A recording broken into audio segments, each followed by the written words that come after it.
दोस्तों, इस वक्त एक बड़ी खबर देश की राजधानी दिल्ली से आ रही है। दिल्ली माइनॉरिटी कमीशन के चेयरमैन डॉक्टर जफरुल जिन पर सेडिशन की दफा लगाई गई और साथ ही साथ मुख्तलिफ समुदायों, जातों और धर्म के बीच नफरत फैलाने का जिन पर आरोप है और उसके तहत उन पर मुकदमा दर्ज हुआ है। डॉक्टर जफरुल पहली बार मीडिया के सामने आए हैं और उन्होंने मीडिया को एक मैसेज जारी किया, ईमेल के जरिए से सफाई दी है।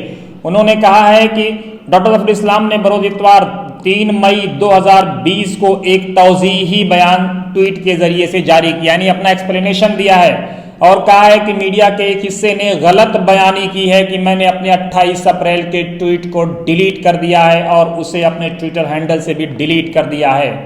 डॉक्टर खान ने कहा है कि मैंने बजाते खुद ट्वीट पर माजरत नहीं की है और ना ही उसे डिलीट किया है। डॉक्टर जफरुल ने बहुत स्पष्ट शब्दों में कहा है कि मैंने बजाते खुद ट्वीट के लिए नहीं बल्कि इस बात के लिए माजरत की है, इस बात के लिए अपोलोजाइज किया है, सॉरी बोला है कि वो ट्वीट ऐसे वक्त में आया है जब हमारे मुल्क को एक तिब्बी इमरजेंसी यानी हेल्थ इमरजेंसी दरपेश है। हमारा मुल्क तिब्बी इमरजेंसी से जूझ रहा है, जिसकी वजह से हालात को देखते हुए वो ट्वीट गैर मुनासिब और गैर हसास था। वो ट्वीट अब भी मेरे ट्विटर हैंडल पर मौजूद है। मीडिया के एक धड़े के बाद डॉक्टर साहब ने ट्वीट डिलीट कर दिया है। डॉक्टर खान ने अपोलोजाइज कर लिया, उन्होंने कहा कि नहीं, वो ट्वीट अब भी मेरे ट्विटर हैंडल पर मौजूद है और मेरे फेसबुक पर भी मौजूद है। मजीद यानी उन्होंने एडिशन किया है कि मैंने अपने 1 मई 2020 के एक्सप्लेनेशन में वाज़ेह कर दिया है कि मैं अपने ख्यालात और नजरिए पर कायम हूँ, जो मेरा दृष्टिकोण है उस पर मैं अब भी कायम हूँ। मैं अब और मुस्तकबिल में भी मुल्क में यानी देश में नफरत, घृणा की सियासत, घृणा की पॉलिटिक्स के खिलाफ जिद्दोजहद यानी संघर्ष करता रहूंगा।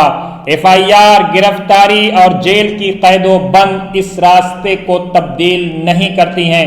मैंने अपने मुल्क, अपने अवाम यानी जो अपनी जनता है, देश के जो लोग हैं, देशवासी हैं, जो भारतवासी हैं, हिंदुस्तानी यानी भारत के सेकुलर निज़ाम और डॉक्टर भीमराव अंबेडकर बाबा साहब के संविधान को बचाने के लिए शुरूरी तौर पर यानी जानबूझ करके बरसों पहले इस रास्ते को चुना था।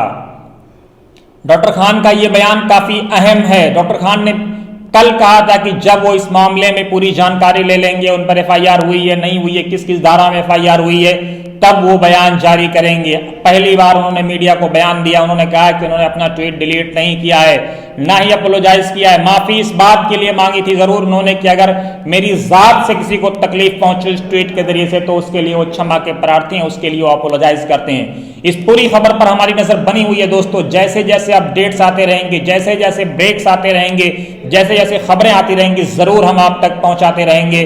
आप वतन समाचार के साथ बने रहिए।